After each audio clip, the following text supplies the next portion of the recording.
Hello class 10 students. मेरा नाम अनुराग सिंह है और आप आज देख रहे हैं पढ़ाई मैटर्स पे हम परफेक्ट टाइम टेबल कैसे बनाएं।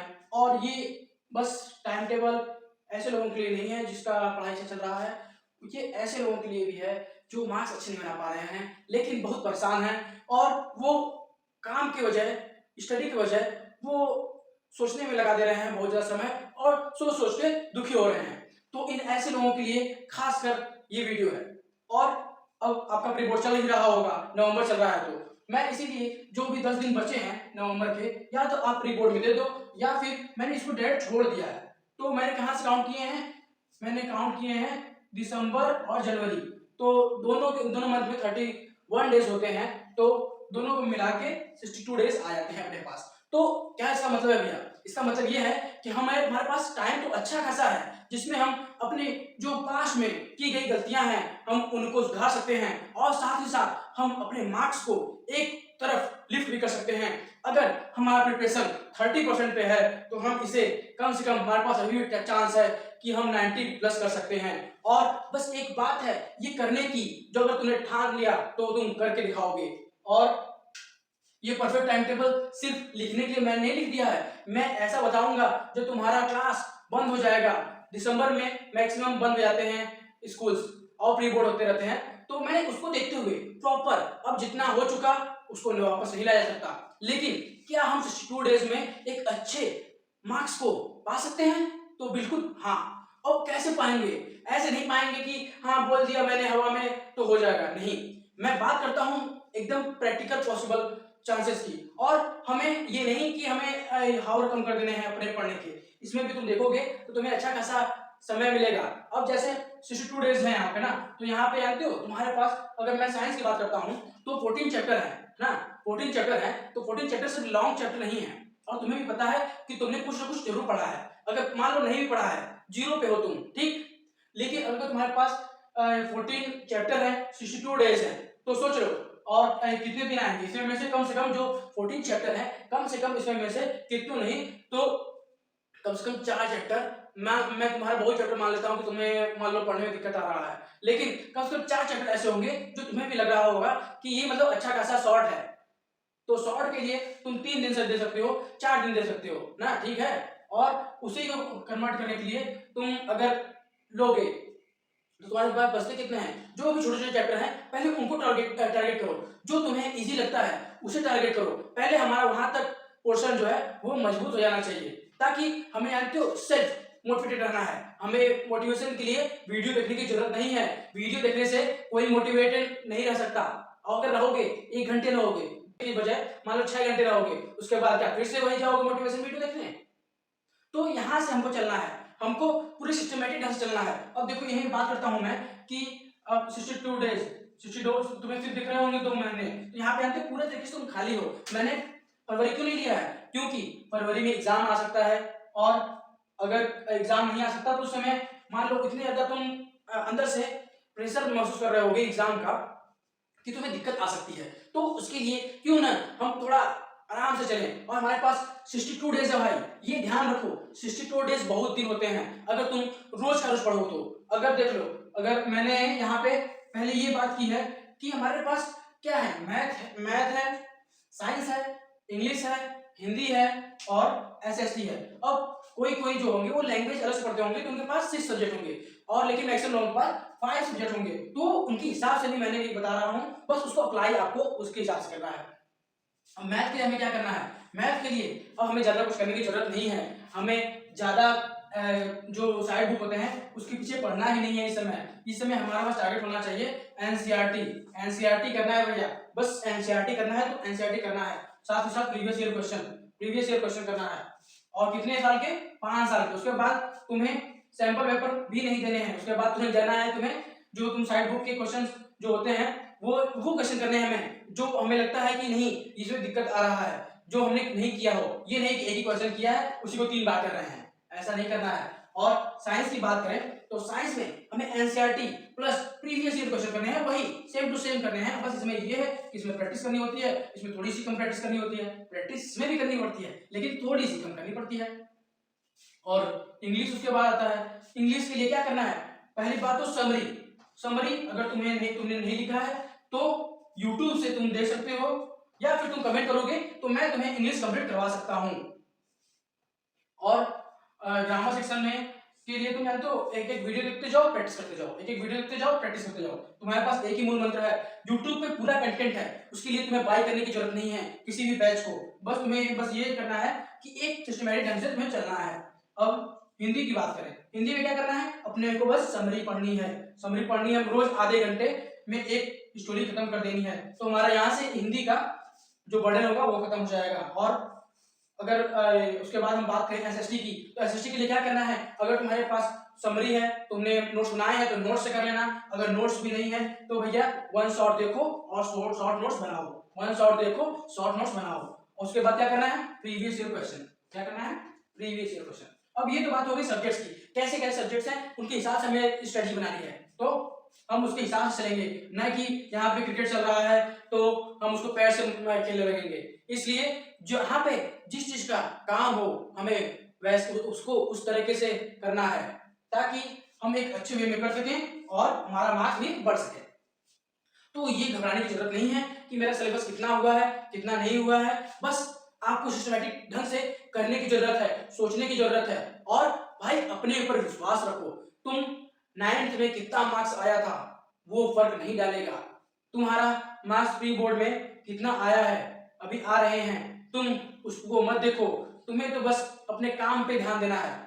और यही एक मूवमेंट है जहाँ पे बच्चे घबरा जाते हैं और लेजी हो जाते हैं, लेकिन तुम घबराना नहीं और तुम्हें अपने काम पे भरोसा रखना है, स्टडी पे भरोसा रखना है। तुम देखोगे जस्ट जस्ट तुम एक हफ्ते फॉलो करोगे, उसके बाद तुम आके लिख, अगर तुम फॉलो कर रहे होगे तो जरूर आगे कमेंट करके डाल देना कि हाँ अनुराग भैया हमने फॉलो किया और हमें फायदा हुआ।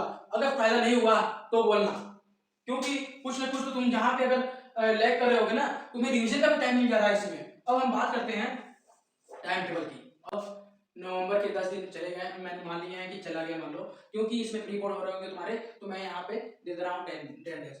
उसके बाद तो ये स्लॉट 1, मैं तुम्हें पता होगा कि मैं जो भी टाइम टेबल होता है मैं वैसे नहीं बनाता कि हाँ 15 मिनट के बाद ऐसे ये सब्जेक्ट मैं स्टार्ट करूंगा, 10 मिनट बाद ये सब्जेक्ट स्टार्ट करूंगा। ये जो तरीका है ना, ये जो ऑर्डिनरी तरीका है ना, ये काम नहीं करता और ये तुम्हें भी पता है।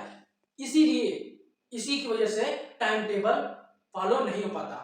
क्या रीजन है टाइम टेबल ना फॉलो होने का? सबसे बड़ा रीजन ये है कि हम अनरियलिस्टिक इंटरवल देते हैं, मात्र 5 मिनट या 10 मिनट देते हैं। क्या आपके पास दिमाग नहीं है कि हम सिचुएशन के हिसाब से चलेंगे? क्या 10-15 मिनट में हमारा क्या दिमाग तुरंत मैं एक्टिव हो जाऊंगा पढ़ने के लिए? हमें ऐसे नहीं पढ़ना कि हम पूरे तरीके से एग्जॉस्ट हो जाएं, हमें ऐसे पढ़ना है कि हम पढ़े भी और हमें एंजॉय भी मिलता रहे और हमें कहीं से दिक्कत ना आए, हम स्ट्रेस में ना हो। तो ऐसे ऐसे टिप्स के लिए तुम इस चैनल को सब्सक्राइब कर लेना और बाकी बहुत कंटेंट आने वाले हैं दोस्तों। तो आइए हम बात करते हैं कि स्लॉट 1 में मैंने क्या लिया है। उस समय मैं मान रहा हूं कि तुम स्कूल नहीं जा रहे होगे, उस समय तुम्हारे स्कूल का छुट्टी चल रहा होगा और इसमें इसीलिए मैंने दिसंबर दिया है। तो 7 to 10, अब 7 to 10 3 आवर में भैया कैसे कर पाऊंगा? तो पहले 1.5 घंटे कर लेना भैया, 2-3 दिन के फिर जानते, इसलिए मैंने बोला है कि यहाँ पे मैथ करना है हमें, जहाँ पे हमें पता नहीं चलता। जब भी हम मैथ लगाते हैं तो हमें टाइम का पता नहीं चलता। उसके बाद जो भी थोड़ा टाइम बचे तो अगर तुम्हारा मन हो तो इंग्लिश को देना। अब मैंने इंग्लिश यहाँ पे क्यों दिया है, ये सोचने वाली बात है। इसलिए दिया है ना कि ये थोड़ा सा कंपैरेटिवली आपको अलग सब्जेक्ट है, ये थोड़ा सा आपको स्टोरी मिलेगा तो आपका इंटरेस्ट अलग तरीके से आएगा। आप इससे जब निकलोगे तो ये अलग सब्जेक्ट है, टोटली डिफरेंट सब्जेक्ट है, तो आपको इसको भी पढ़ने में मजा आएगा। इसलिए मैंने सोच समझ के किया है। और अगर हो सकता है तुम 3 घंटे ही उसी में दे दो, कोई दिक्कत नहीं है, इसके लिए प्रॉपर है टाइम। अब ये भी है कि जिस दिन यहाँ पे इंग्लिश पढ़ना ज्यादा, अगर मान लो पढ़ लेना 1 घंटा भी पढ़ लोगे तो यहाँ पे इंग्लिश मत पढ़ना, समझ में आया? और स्लॉट 2 हमारा क्या होता है? अब देखो 7 से 10 मैंने करवाया है ना, उसको खाना पीना नहाना हर चीज लेके आपको मैंने सिर्फ यहाँ पे 2 घंटे दे दिए। अगर कुछ नहीं तो 9:30 तक तो पढ़ ही सकते हो और 2.5 घंटे यानी सुबह उठे रहोगे, सुबह उठो तुरंत टाइम देखा फिर लेट जाना, सिंपल सा ये। और उसके बाद मैंने 12 to 2 दिया है, मतलब 12 से 2 बजे, 12 से 2 बजे मैंने दिए हैं पूरे टाइम इसको।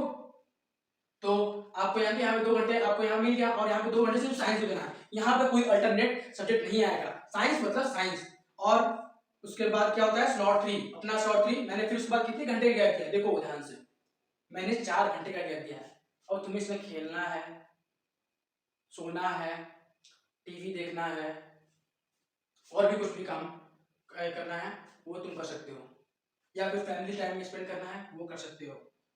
तो अभी मजा आ रहा है, अभी मजा आएगा। 6 to 8, अब यहाँ पे 2 आवर्स है अपने पास। यहाँ पे एसएसटी को रोज पढ़ना है। क्या करना है? रोज पढ़ना है। तब तक पढ़ना है जब तक कंप्लीट ना हो जाए। वैसे तो अगर देखोगे तुम ना तो एसएसटी तुम्हारा बहुत ज्यादा टाइम तुमने दे दिया, तो मात्र कम से कम 70 आवर्स टू 90 आवर्स में कंप्लीट हो जाएगा। मतलब कंप्लीट क्या? कंप्लीट मतलब ये नहीं कि सब्जेक्ट कंप्लीट हो जाएगा। मैं वैसे सब्जेक्ट की बात नहीं कर रहा हूँ, जो हमने गलतियां की थी वो तुम्हें गलती नहीं करने देंगे और तुम्हें एक अच्छा डायरेक्शन देंगे हम काम करने का। अगर उसमें जानते हो क्या है, तो अगर 90 आवर में 45 दिन में तुम्हारे कम से कम एसएसटी खत्म हो जाएगा। सोच लो, एसएसटी 45 दिन में खत्म हो जाएगा। और ये मैं नहीं कहता, वो तुम पढ़ोगे तुमको सब कुछ समझ में आएगा। अब ऐसा नहीं पढ़ना है भैया कि हाँ मोबाइल बगल में लिया है फिर उसके बाद यहाँ पे चल रहा है ऐसा, ये पढ़ाई नहीं होती। और उसके बाद क्या है? अब स्लॉट 4 ये जानते हो, ये तुम्हारा वो है ऑप्शनल है, ऑप्शनल। वो भी किस लिए? जिस दिन मान तुमने इस दिन इसमें इंग्लिश को एडजस्ट कर लिया तो उस दिन हिंदी पढ़ लोगे। अब यार हिंदी और इंग्लिश पढ़ने में तुम्हें उतना हिचकिचाहट नहीं होना चाहिए। तुम जैसे कहानियां पढ़ते हो ना मैगजीन की, वैसे लेना और रोज एक चैप्टर पढ़ते जाना। उसके बाद धीरे धीरे तुम्हें खुद ही समझ में आ जाएगा कि भैया इतना भी कठिन नहीं था जितना मैंने सोचा था। आपके तरीके ने काम किया और हमारा स्ट्रेस कम कर दिया। मेरी वीडियो ऐसी ही होती हैं जो स्टूडेंट के पर्सपेक्टिव से बनाई जाए, न कि ऐसी कि जो प्रैक्टिकली पॉसिबल हो ही ना। मैं जो कर रहा हूं उसे नहीं, मैं तुमको ऐसा बताता हूं कि तुम्हारे ऊपर कम से कम फोर्स लगे, दिमाग पे कम प्रेशर पड़े, स्ट्रेस कम हो और तुम पढ़ाई को एंजॉय करो, एग्जाम को एंजॉय करो। एग्जाम के कम से कम 15 दिन पहले तुम्हें हाँ हो जाना चाहिए कि हाँ अब तो कोई भी क्वेश्चन आए मैं तो कर ही लूंगा। तो ऐसा हमें एटीट्यूड रखना है अपने आप को। अब ये नहीं कोई बोलेगा कि भैया अरे नहीं हो पाएगा। अब देखो मैंने तुम्हें यहाँ पे 2 घंटे आराम दिए, यहाँ पे फिर उसके बाद 4 घंटे आराम दिए, फिर उसके बाद मैंने और ये भी बोला है कि 1 घंटे आराम दिए, लेकिन वो पढ़ने वाला है सब्जेक्ट, कहानियां पढ़नी है यहाँ पे। उसके बाद प्रीवियस ईयर क्वेश्चन करते आना है। मात्र यहाँ पे तो तुम जान ही रहे हो कि कम से कम तुम्हारा दिसंबर के ही एंड में खत्म हो जाएगा। अगर मैंने तुमको दिया है एक चैप्टर करने के लिए 1 दिन में, तो ऐसा होता है तो मतलब दिसंबर कंप्लीट में हो जाएगा तुम्हारा चैप्टर। सोच लो ये टोटल आवर देखोगे अपना तुम, तो यहाँ से मान लो मैंने 2.5 ही मैंने मान लिया है, अगर 2.5 घंटे माना मैंने, तो मैं लिए 3 घंटे छोड़ रहे तो। और यहाँ पे 2 घंटे 4 घंटे हो गए, 4 2 6 6.5 घंटे, और मान लो यहाँ पे 1। अगर जानते हो 60, मान लो मैं डायरेक्ट यहाँ पे 7 घंटे मान लेता हूँ और मान के लेता हूँ, तुम देखोगे खुद ही पता चल जाएगा। अगर 7 into 62 डेज अगर मान लो कर लिया तुमने तो कितना आ गया, अब तुम जान लो।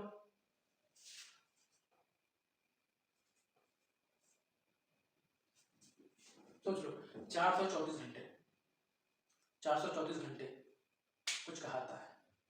तो यार हमें ज्यादा परेशान नहीं होना है। वही अगर आपको टीचर बोल रहा हो कि अरे तुम्हारा कुछ नहीं आएगा, तो हमें बस भैया हाँ ठीक है नहीं आएगा, हमें शांति से बात को स्वीकार करनी है। ये नहीं कि मैंने यहाँ से स्वीकार कर लिया, हमें बस उनके सामने करना है हाँ आएगा तो रिजल्ट सामने ही, तो हमें तुरंत पढ़ाई ध्यान देना है। हमें किसी बात को दिल से नहीं लगानी है, हमें बस पढ़ाई ध्यान देना है। हमें किसी को भी करके दिखाने की जरूरत नहीं है। हमारा उसके बाद जो रिजल्ट आएगा हमें उसे स्वीकार करना है, क्योंकि हमने अपने मेहनत पे विश्वास किया और अगर हम 50% पाने वाले थे तो हमने 65% पाए हैं, ये हमारा टारगेट होना चाहिए। और वैसे तो अगर तुमने 62 डे पूरा फॉलो किया तो तुम 90 के नीचे नहीं आ सकते। ओके, तो इस तब तक के लिए आप पढ़ते रहिए, मस्त रहिए, और इस वीडियो के नीचे कमेंट करके बताइए कि किस टॉपिक से रिलेटेड आपको वीडियो चाहिए, वो आपको यहाँ पे मिलेगी। और जितने भी तुम्हारे लिए जितने भी दिक्कत आ रहे होंगे, तुम्हें स्ट्रेस पड़ रहा होगा, तुम जरूर बताना, मैं उसको इजी करने की कोशिश करूंगा, उसे कम से कम करने की कोशिश करूंगा। अगर तुम्हारे मार्क्स नहीं आए अभी तक अच्छे तो जरूर मैसेज करना, कमेंट करना, और मैं तुम्हें जरूर बताऊंगा। लेकिन बस ये बात है कि तुम्हें फॉलो करना है। तुम्हें ये नहीं कि 50 वीडियो देखनी है, तुम्हें बस फॉलो करना है, मैं जो बोलूं ऐसा करना है, और तुम्हारा रिजल्ट अपने आप आएगा, कॉन्फिडेंस अपने आप आएगा। एक हफ्ते में जो कॉन्फिडेंस यहाँ पे था ना वो यहाँ पे चला जाएगा, जिसका यहाँ पे था वो वहाँ पे चला जाएगा। और ये वीडियो सभी के लिए है, आप टॉपर हो वेल एंड गुड, आप मतलब कि आपका जो एवरेज स्टूडेंट हो बहुत बढ़िया, कोई दिक्कत नहीं है, आ जाएंगे आप रास्ते पे। अगर आप और थोड़ा वीक हो कोई दिक्कत नहीं है, आपके पास टाइम है, स्ट्रेस मत लो, कोई भी दिक्कत नहीं है। अभी भी मैं बोल रहा हूँ, अपने ऊपर विश्वास रखो और पढ़ते चलो। ओके, ज्यादा सोचना नहीं है। इस समय स्टूडेंट्स स्ट्रेस पे आ जाते हैं तो अपने को स्ट्रेस नहीं लेना है, क्योंकि आपने पढ़ाई मैटर्स को सब्सक्राइब करके रखा है। तो थैंक्स फॉर वॉचिंग।